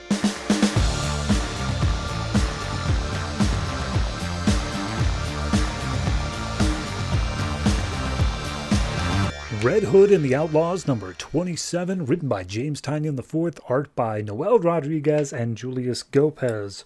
So, last issue, Red Hood was just the specialist anime boy, and he got all of his memories back, and then Dukra said, oh no, wait, that's a bad thing. So why is that a bad thing? Well, we opened up months ago, where Saru summoned Red Hood here, and then he's like, actually, no, it was Dukra. Dukra wanted to talk to you. He's like, all right, so where is she? And then she just shows up in her spectral form, and she reminds the audience, oh, I am part of the All Cast, and so are you, and we fight against the Untitled, and that's our whole bit. And Red Hood's like, yeah, I know all that, but why am I here now? And it's like, well, Ra's al Ghul is making a play, and he is currently at the head of the Untitled. And Red Hood's like, okay, so how do we stop him? And she's like, well, here's the thing. You remember your super special punch that you used back in Zero Year? You gotta do that again. However, I've seen into your soul, and I recognize that you're teetering between the light and the dark, even more so than when I first met you, so stop it. Stop it right now. And he's like, what do you want me to do about that? And she's like, well, okay, how about this? We're going to wipe your memory. We're going to totally blank slate you. And therefore, I predict that you will come down on the side of light because you are inherently a good person who's just bagged down with too much trauma. So we'll put you on the side of light, and then you come back when you're good. However, your memories must not return until you are in the Well of Souls or Sins or whatever with Ra's, because if that happens before, you're definitely going to die, okay? Just make sure you know that. And he's like, all right, sounds good, but I got to go tell Arsenal and Starfire first. That's super important. And she's like, no. They can't get involved. If they're involved, everything's going to go to crap. So they need to be out of this. He's like, they're my friends. I got to tell them. It's like, well, no. Suck it up. So, and then Essence is about to show up as well. So everyone's just like, yeah, no, we got to do this now. Wipe the memories. So Saru wipes the memories, and that says this thing about the Well of Sins again. So now we pick up with now. And Ra's is like floating over Jason with this magical flaming sword saying, I'm sorry, you thought you could beat me? I'm literally God right now. And he's just like, yeah, well, I know I can beat you. And Ra's tempts him. He says like, oh, all of your darkest things in your soul, the things that like give you the most trauma, are brought to life here in the Well of Sins. So then these green goopy jokers show up and start surrounding Jason. Jason's like, they're not real. They're not real. So Starfire and Roy are fighting against the other members of the League of Assassins here. They're unable to help out Jason during his fight because they're being held back by these members. And as Ra's has his sword against Jason's throat, he's like, say the word and I'll end it. I'll take away all of your pain and suffering. I am merciful like that. And Jason's just like, accept the darkness but embrace the light. Accept the darkness but embrace the light. And then he stands up and he uses his swords and he fights off the goopy jokers. And Ra's is like, how are you doing this? And in my head, I said he's the specialist anime boy. But in his voice, he says, I guess I'm just a little bit stronger than everybody thinks I am. Which in my mind just translates to, he's the specialist anime boy. So at that point, Ra's has his own goopy demon come up behind him, and it turns out it's Talia, who he still feels guilt for allowing to die. So Roy and Starfire are continuing to fight against the other members of the League. Cheshire comes up and knocks out Rictus because I guess she just likes Roy that much. And Roy comes up being like, hey, you're going to help us fight? And she's like, nah, I was just stopping that one guy. I'm going to leave now. And Roy's like, are you serious? And she's like, yeah, I'll see you around. And then she just teleports herself out. So that's gone. Meanwhile, Ra's gets super pissed off about Talia showing up. And Jason comes back with like you're not even human anymore. You don't even have a soul. So you can't embrace the full power of like the Well of Sins or whatnot. But I do. And I also have my friends. And then the goopy Well of Sins things becomes Starfire and Roy. And he literally embraces the power of friendship. And he says, I'm strong because of them. So then Jason launches his super special move that he learned back in Zero Year of like the Fist of Death or whatever. And he lands it on Roz, and he's like, oh yeah, Talia told me you were never strong enough to do this yourself. So because of that, Roz's Well of Sin's energy is expelled out of him. And then Duker and Essence, who are watching on from some other plane, Duker's like, Essence, you might want to hold on to something. She's like, what? Why? And then Essence just starts freaking out with like untold power. And she's like, oh, Duker, please, I can't take this power. And she's like, well, you're going to have to because my time's done. Peace. And Duker just like fades into nothingness. Meanwhile, all around the DC universe, people feel this shift of power. We see Constantine freak out. We see, I think it's Orion. No, it's Apollo. Apollo from Wonder Woman freak out. We see the Oracle, the Deep Space Deep Rock thing that Scott Lobdell worked on. We see Trigon and we see Xanadu. And everyone's just like, all right, something's happening here. So anyway, Roz is all pissed off. He goes after Jason, just like, how dare you take away this power? Whatever, screw you. And he throws Jason down. Roy and Starfire come up to back him up. Roz is about to sick the League of Assassins on them, but then Essence showed up, now in pure white form, and she says, hey, I'm a member of the All Cast, and I have all this energy inside me now, and I know where all of your Lazarus pits are, and I swear to God I'll shut them down unless you let these guys leave now. And he's just like, what? I killed the All Cast. And it's like, yeah, and now you've brought us back. Thanks a lot. So Bronze Tiger gets to Roz and he's like, hey, man, look, just let him go. Who cares? Like, they can go. And Roz is like, fine, whatever. But if I ever see you again, Jason Todd, I'm going to make you wish that you were dead. And Jason's like, yeah, all right, whatever, dick. So he walks out along with Essence, Starfire, and Roy. They all arrive back at the Acres of All. And Essence is like, hey, thank you so much. Duker's dead, by the way. Like, officially, she's disappeared from this plane. I don't know where she's at. Would you like to join the All Cast again and help me rebuild it? And Jason's like, no, screw that, man. I'm a street level hero and I've been wrapped up in all this ninja mind wiping stuff. Nah, I'm out. Bye. And she's like, fair enough. All right, well, you guys can leave whenever you want. And he's like, right now, that's when we're leaving. So Starfire, Jason, and Roy all make their way to the exit. And Roy's like, all right, so what's next for us? And he's like, well, I think it's just about time. And Jason, they're like, what do you mean? Time for what? And he's like, time for us to do something good for a change. That's the issue. Question, just for DC, I guess whoever's in charge of the trades. Why did you separate this into a separate trade?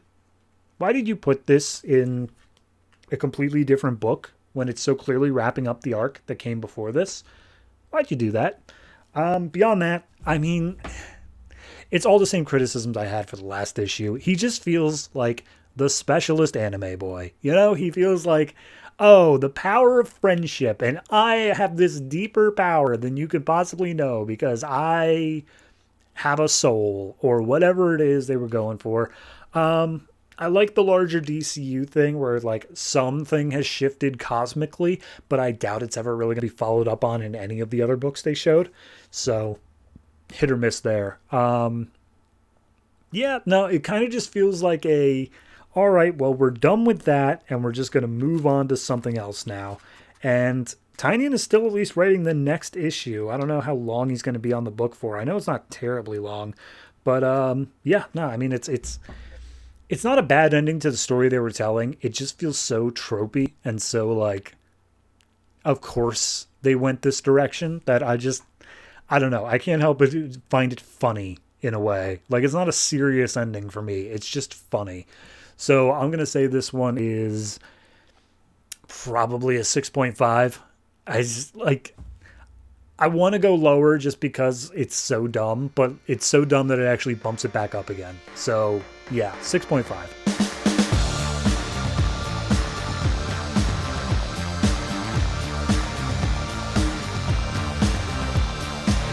Supergirl number 27, written by Tony Bedard, art by Yildiray Cinar. So last issue, new Lobo, showed up and Supergirl got in a fight with him and seemingly killed him. Just punched him that hard, he died.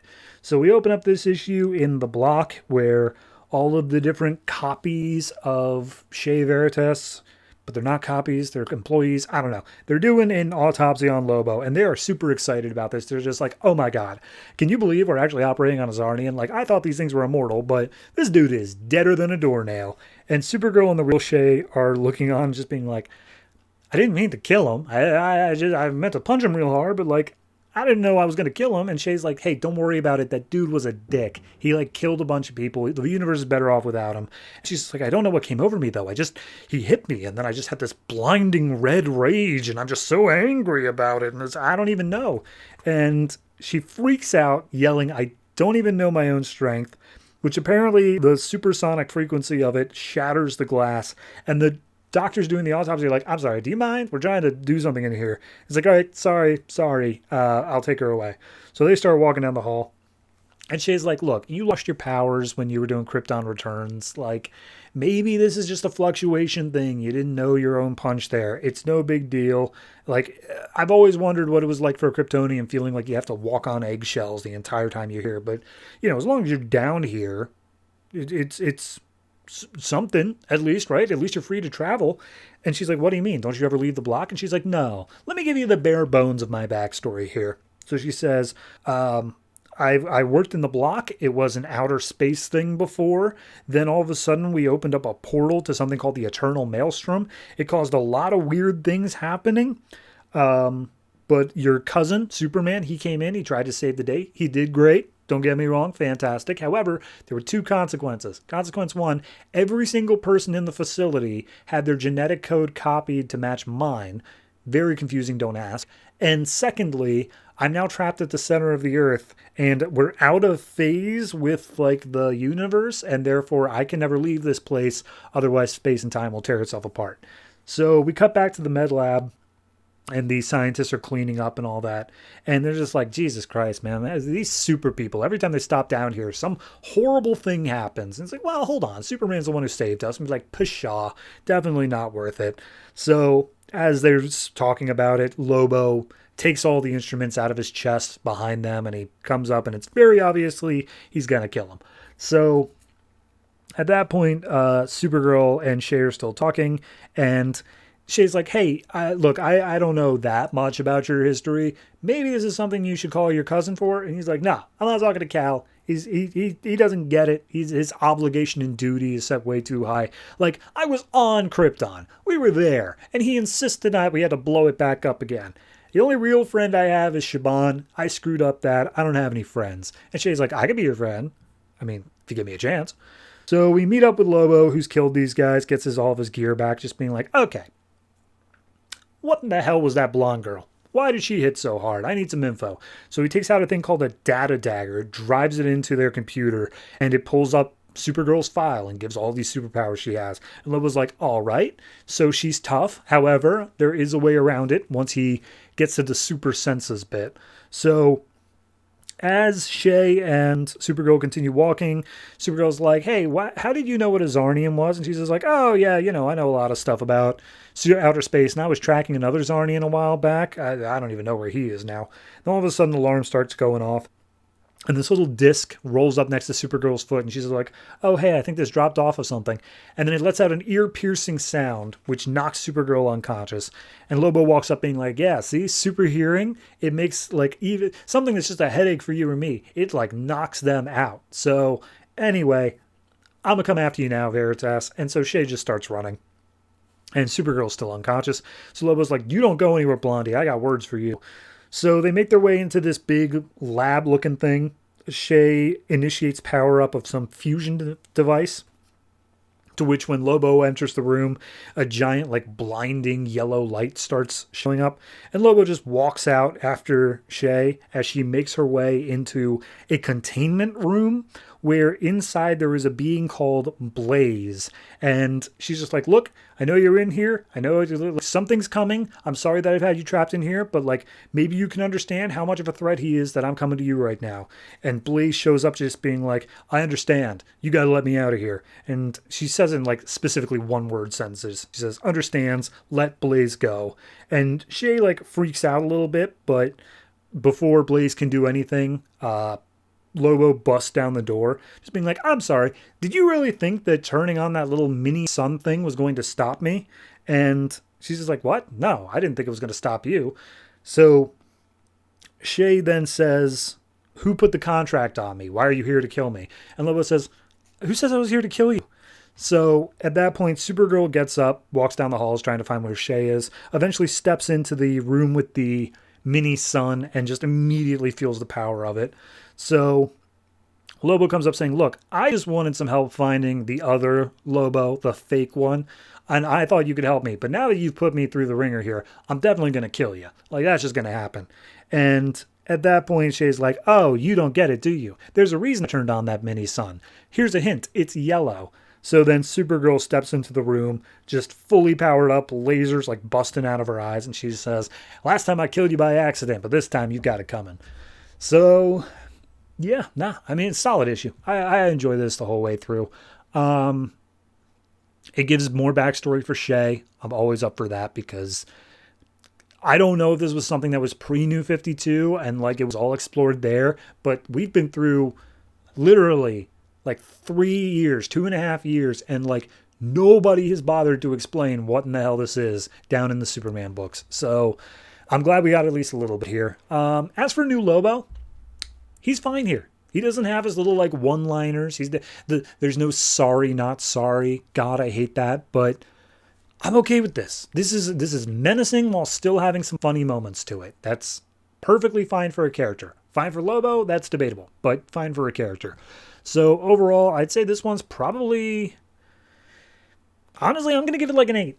I enjoyed my time reading this, and it's setting up more interesting future stuff. Obviously, with the trade cover, I know there is some consequences to how angry Supergirl gets, but we'll get there when we get there. But it feels like it's building it up very naturally here. I'm looking forward to seeing when it finally crescendos. So yeah, overall it's an 8. I really like it.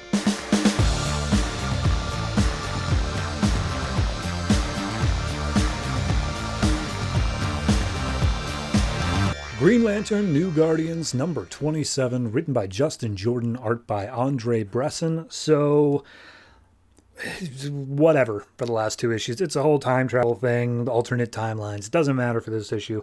This issue we pick up in Sector 3100, Muscarian Space, and we are meeting back up with Exeter. And for those of you who don't remember who that is, he was the guy who was guarding the anomaly in space where Relic was. And then he got his ass handed to him. So here he's headed back home to his home planet, and he sees all of his people they were at peace with the race of the Muscarians, which are just an itty-bitty little mushroom people who are completely peaceful. But right now they are running around hunting these tiny little mushroom people and saying, oh, you'll answer for what you did, you parasite. So Exeter stops in, and he stops any bloodshed from happening, and he's like, oh, stop this. What are you doing? What are you warlike now? And he doesn't understand what's happening here. And his people are just like, oh, Exeter, you're the keeper. You would defend this alien race over your own people? And he's like, they're innocent. What are you guys talking about? And just like, oh, no, don't betray us like this. And he's like, oh, I do not betray, but I do not fail in my goal to defend this people. So at that point, Exeter starts fighting against them. He does pretty well, but he is kind of like ganged up on. There's at least a dozen fighters here. So as he's knocked down to the ground, one of them has an axe above his head and just like, oh, you shouldn't have come alone. And he's like, what makes you think I came alone? And all of a sudden, a Green Lantern construct comes in, knocks out the guy with the axe, and turns out it's Kyle, Carol, and the whole rest of the Guardians. And Exeter calls him out for being late. And he's like, yeah, sorry, you guys got a tiny little ship out here in the middle of space. I don't know what I'm supposed to be doing there. So immediately they just start making quick work of all of Exeter's people. And they like banter a lot here. There's a lot of bantering back and forth. Meanwhile, the Guardians coming up and be like, hey, Exeter, what's up, man? You called us here. It doesn't seem like this is the reason you called us for. And he's like, no. I can take care of the individual battles, but I need your help with the war. And it's like, what, the war with the mushroom people? They don't seem like a threat. It's like, no. The mushroom people are literally incapable of being a threat. That's not a problem at all. And Kyle's like, okay, well, your people seem to think that they are parasites and like evil. And it's just like, I don't know why they think that. I've been away for a while. I don't know. I've been defending the anomaly, if you remember that. So yeah, I don't know what's going on, but there's no way my people just came to this conclusion all of a sudden. So he came up and Exeter starts talking to one of them. He's like, hey, why are you attacking them? It's like, oh, they've been destroying our ships and our colonies for hundreds of years. And Exeter just headbutts him, knocks him out, and be like, no, they haven't. I know that for a fact. That's not the case. I need your help. So he explains his role as the keeper of this place is that he is meant to be exiled from the colony, but still protect it. He is able to view things from the outside, so therefore he's able to see everything that goes on from a basically nonpartisan viewpoint. And so it's an honored role. However, because the anomaly is gone, he came back because there's nothing for him to guard out there anymore. So he came back in and he's like, you guys owe me because you took care of the anomaly. And it's like, all right, fair enough. This is where we start getting a little bit of personification of each of the different guardians. There's one who's like really scientific and one who is like a bit more like of a leader. It kind of feels like we got like a Teenage Mutant Ninja Turtle things going on here. The problem being is that I don't know their names. Like occasionally they'll throw out a name, but I don't know which one they're talking about.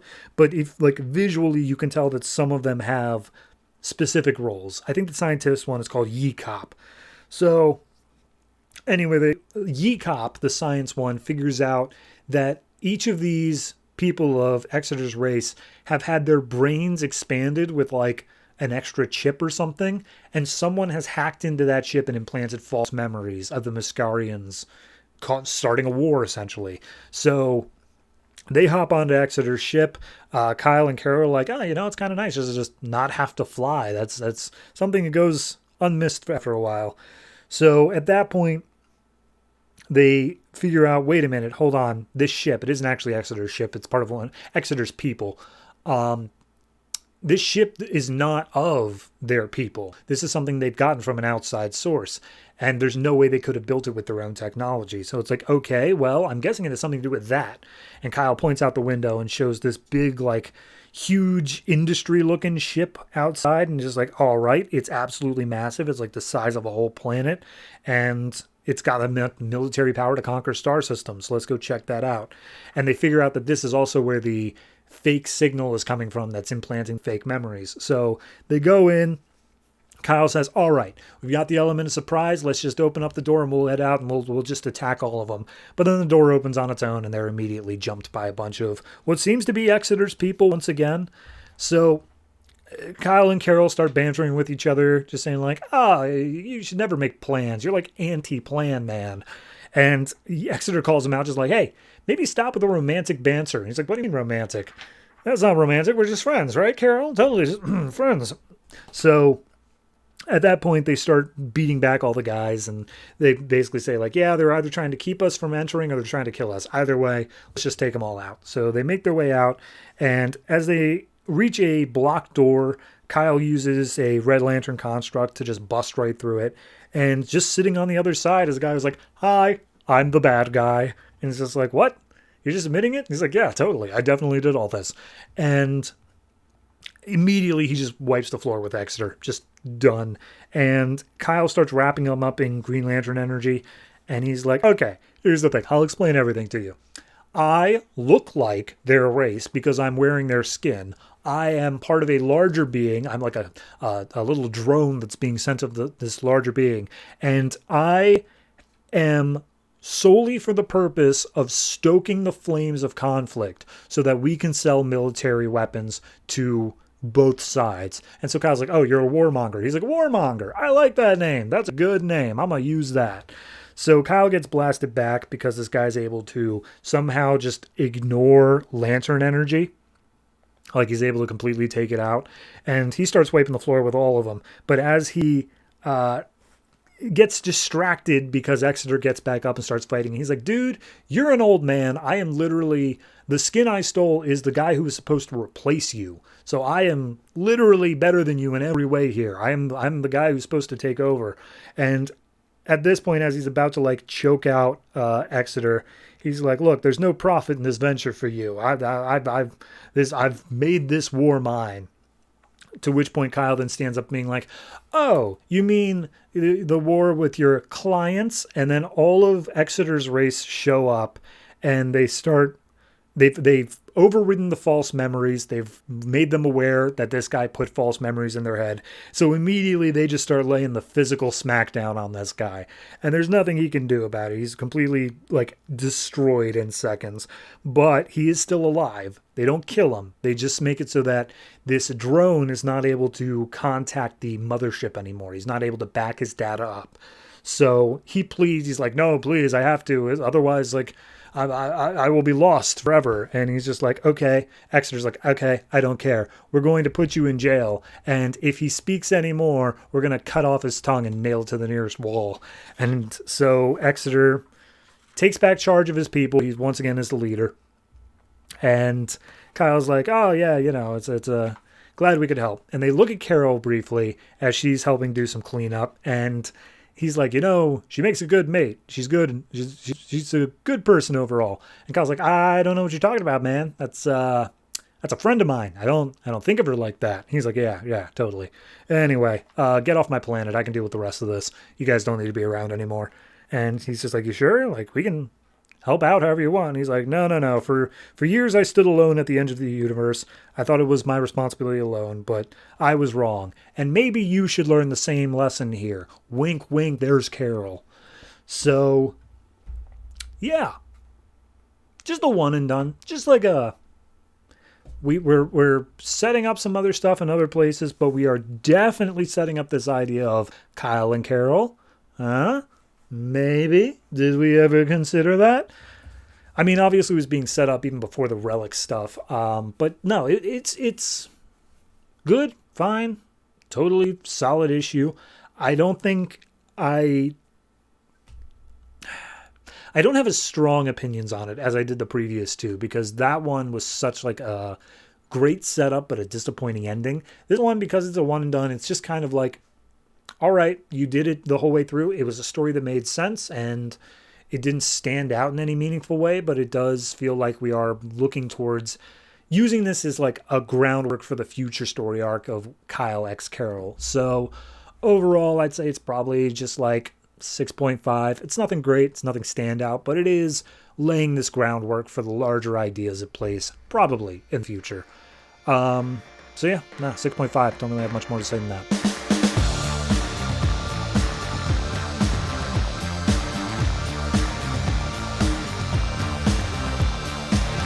Wonder Woman number 27, written by Brian Azzarello, art by Cliff Chiang. So last issue, a whole bunch of stuff happened, but we ended it with Zola and the baby running off, doing their own thing, leaving Wonder Woman behind, and meeting up with Dionysus, though I don't think she knew it at the time. So we pick up on Olympus, where Apollo is just torturing the firstborn, as he has been for ages, and he's like, hey, I think I just broke your spine again. Can you even like feel that anymore? Do you feel things, or is it just all pain all the time? And firstborn just keeps on saying like, I'm going to kill you, man. One of these days, I'm going to get out of this and I'm going to strangle you to death. And Apollo's like, right, no, totally, definitely. But here's the thing. We can stop all this pain. I can let you feel whatever you want, but all I need you to do is say, hey, you're in charge. Say, Apollo, you're in charge. That you bow down to me. That's all I need. And he once again says, like, I'm going to kill you. And Apollo's like, all right, well, then in that case, when I'm done, you're going to be using your forehead to scratch out the word mercy in your own excrement. Like, that's how this is going to play out. So at this point, he continues the torturing, and Firstborn pulls against his chains a little bit, and we see that they somewhat break. Like, there's a little bit of a weak link here. And Apollo doesn't notice it, but Firstborn just starts smiling. So we go back to Paradise Island, where Hermes is just chilling around, just standing there as Wonder Woman is talking to the statue that was her mother. And she's like, I know what you said. I know what you said about like how my family is always here and that you're always there for me. But like, I lost Zola and I feel like my whole new family is falling apart. And I don't know what I'm supposed to do here. How am I supposed to protect someone who doesn't trust me? It's just, it's so conflicting here. And Hermes steps up being like, hey, Wonder, I know you got your thing. We should get going. And she's like, yeah, that's fine. That's fine. So they teleport back to Wonder Woman's apartment. And at that point, Hermes is like, so you trust me now? And she's like, yeah, I got nothing else to lose. And then Hera's sitting there curled up in the corner just being like, there's me hi, you could still lose me. I mean, I would have left too, but I have nowhere else to go. And like, I'm kind of just freaking out because when I was in Olympus, I like to be alone all the time. But here as a human, I don't want to die alone, you know? And that's just terrifying me all the time. So Diana comes up saying like, hey, you have strength in yourself. You're not this like pitiful human. Like you have your own strength. And she's like, well, what if that isn't enough? And Wonder Woman's caught off guard by that. And she's like, no.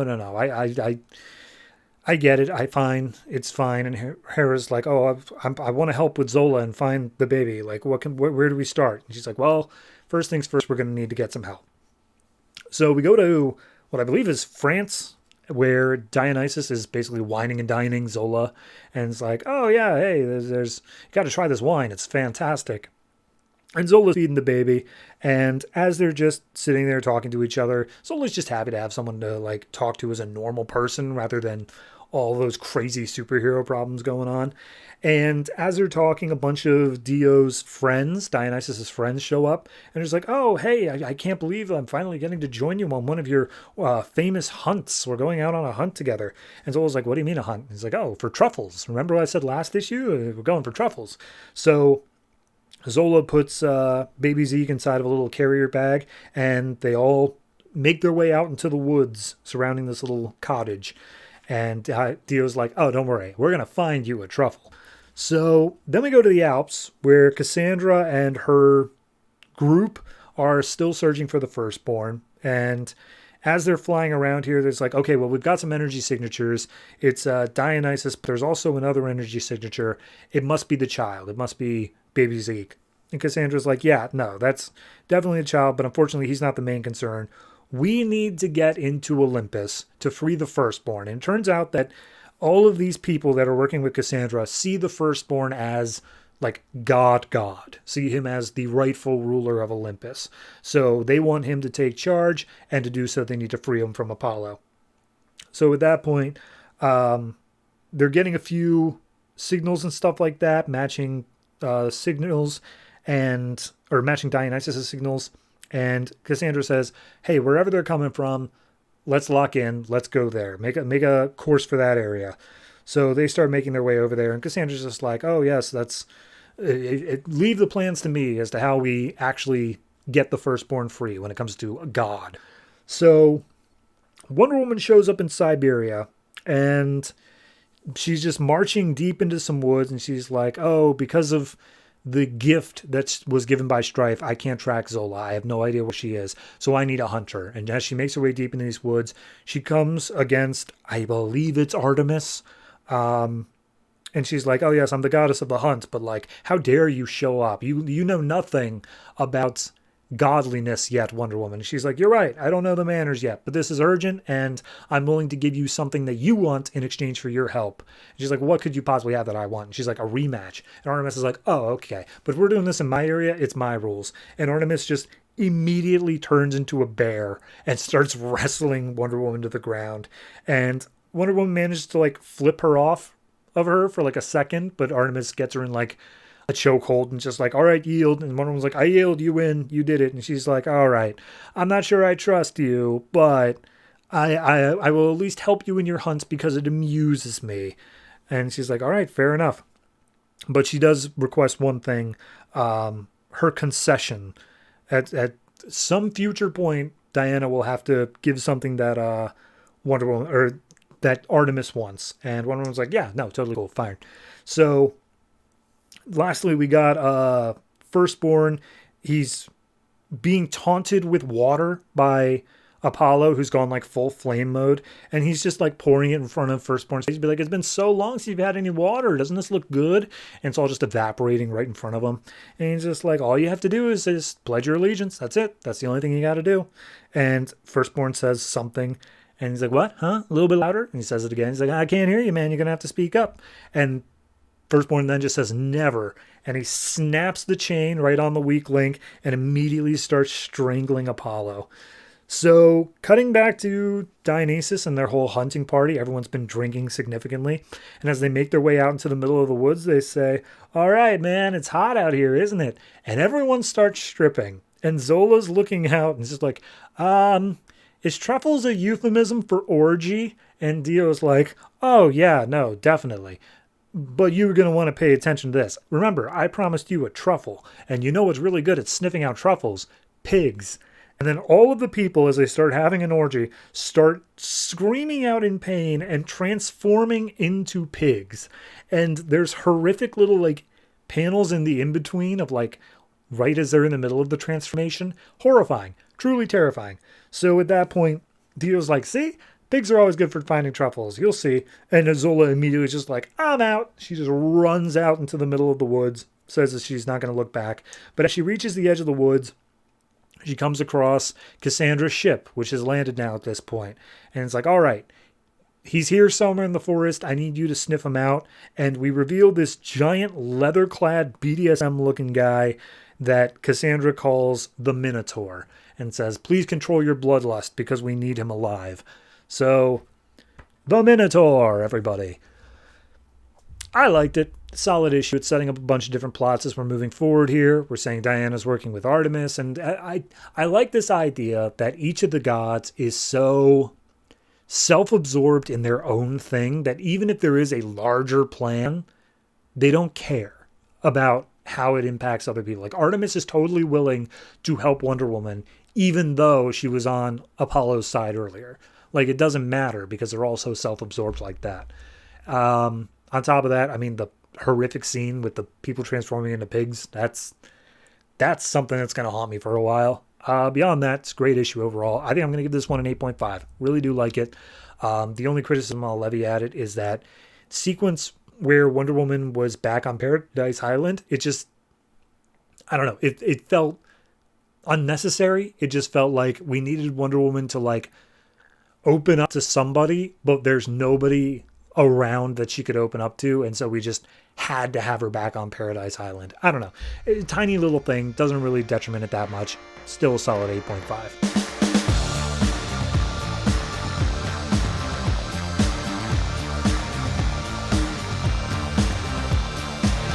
Animal Man number 27, written by Jeff Lemire, art by Raphael Albuquerque. So last issue, we got kind of a little interlude where Buddy was taken to a whole nother planet and he met the Bridgewalker and made a deal saying, I'll be the next Bridgewalker. But first let me deal with my plot back on Earth. So this really breaks down into 3 plots. First one we got is Ellen, who is still at the like Hollywood Awards after Buddy just dematerialized right in front of her.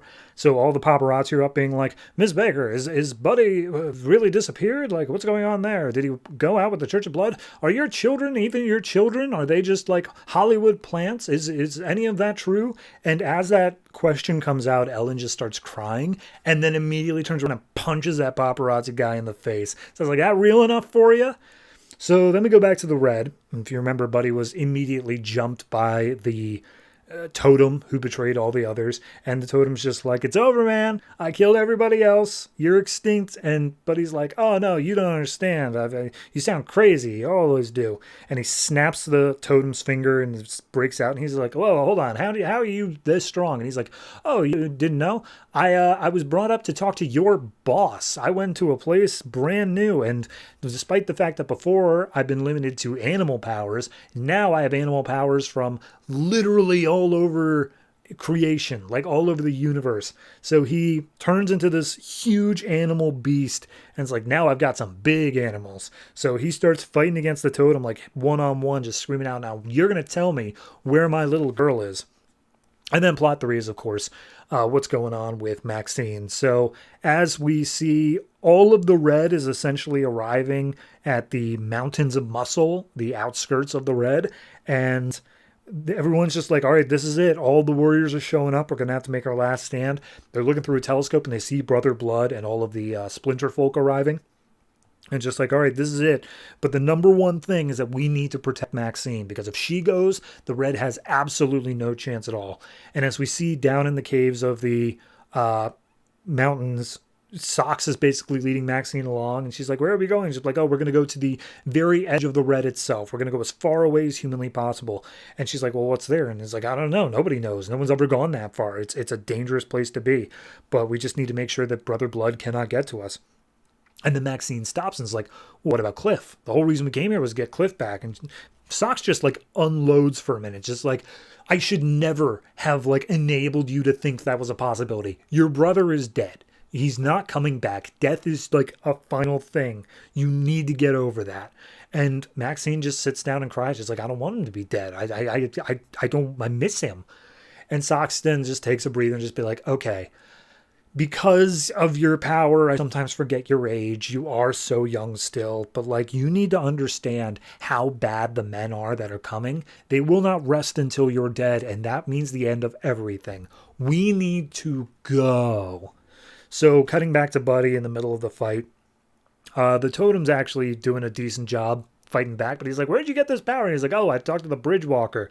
You know anything about that? And he's just like, oh, you think you may have power now, but your human brain barely understands its full potential. You don't got a chance.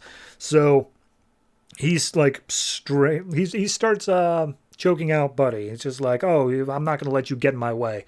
And then when it's like, dude, do you know how many bad guys I've fought that always say like, oh, I won't let you get in my way? Like, you always lose because you don't have anything you're fighting for. I do. I have my family, and I'm not going to stop until they're safe. But then the totem's basically like, but you don't get it, do you? You failed your family so many times. Like, you've lost your wife, your child is on the run, and you've lost your son. He's killed because of you. How did it feel to have your son bleed out in your arms?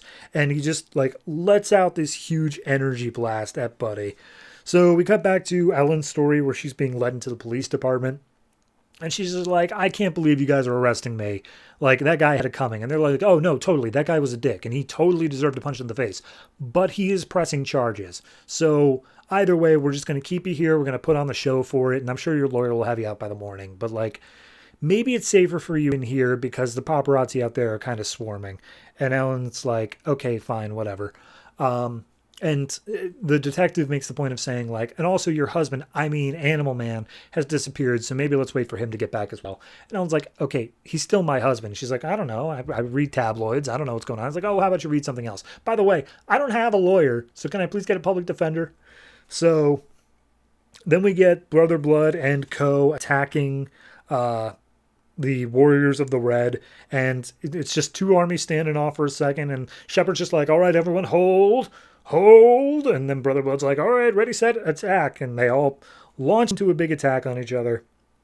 It's a whole big thing. Shepard's killing a bunch of Splinter Folk. Brother Blood's killing a bunch of Warriors of the Red. And he's just throwing out there like, oh, I'm going to drink that little girl's blood. You have no idea. It's going to taste so good. And Shepard's like, I will not let you ever even see her. I am willing to die if that's what it takes to stop you from ever getting to her. And we see Maxine and them see a light. And it's like, oh, there it is. The edge of the red. We must have made it. And as they step their way out of the cave, they arrive right back where they started, right at the fight where Brother Blood and Shepard are. And Shepard looks over and is like, oh God, no. To which Brother Blood impales Shepard with his hand. And just like, what was that? What was that about you dying to protect her? Well, let's see how far that goes. So Shepard is impaled. Maxine starts crying. We see just 3 panels of Shepard dead, Ellen crying in jail, Buddy Baker still in this fight with the totem, and Brother Blood holding Maxine up by the throat, saying, yes, little girl, it's over. And then down at the bottom it says, next time, the end. It isn't. We have 2 more issues, but yeah, big stakes. Loving it. I love the idea that Buddy got a power up, and now he's able to use just all the animals in, like, the known universe, maybe even alternate universes. It was a bit unclear as to what Bridgewalker's, like, jurisdiction was.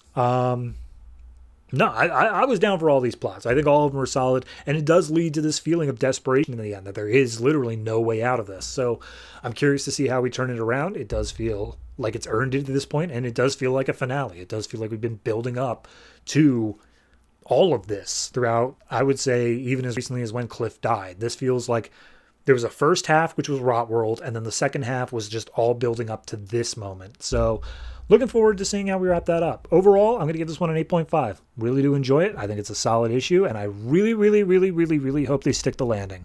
I do know that issue 29 is kind of more of an epilogue, so we'll get to that when we get to it. But yeah, next issue's going to be the big finale, so tune in for that.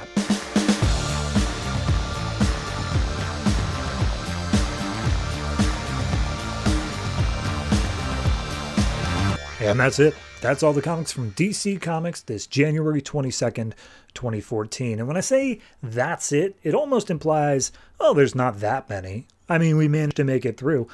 So that's not something I can really say next week, because next week DC decided, well, hey, because of Christmas season, we missed out on our annual chance. So why don't we just slap all the annuals in here? So next week, DC has, and I'm not kidding you, 18 comics that they put out all on 1 week. So I'm just going to go through them real quick. Just going to mention this. So we have coming out next week Forever Evil Argus, Batman the Dark Knight, Catwoman, Talon, Superman, Larfleeze, Red Lanterns, Aquaman, Flash, All-Star Western, Green Team Teen Trillionaires, Teen Titans, Justice League Dark, and Damian Son of Batman. Additionally, because that wasn't all of them, we have annuals for Batman and Robin, Green Lantern Corps, Earth 2, and World's Finest. So it's a little bit stacked. Now, for those of you who have actually been listening to the show, you will know that a week ago, in episode, I think, 121, maybe 122. No, it was 121. I did a thing where I covered Batman and Robin, Earth 2, and World's Finest annuals, because otherwise I would have only had 2 books to talk about. So if you are looking for those books, I will say this again at the beginning of next week's episode, they're in that one. You can go listen to that one. I will not be covering them again. However, everything else, all the remaining 15, that's going to be in this week. So there's a lot to look forward to there. Be sure to tune in. Anyway, as I said at the top of the show, it is the halfway point. Thank you very much for listening through for however many episodes as you have. I hope that you will continue listening through for the rest of the 125 remaining ones. But if you have anything that you'd like to say to me, like congratulations or stop filling my feed with all these videos, you can go ahead and hit me up in the comments down below or wherever it is you listen to this. I'm sure there's some form of a comment system. Go and leave a like and subscribe and all that stuff. But we also have many other different places you can reach me at, such as a Discord and a subreddit and a Patreon. Those are all in the description and or on the screen.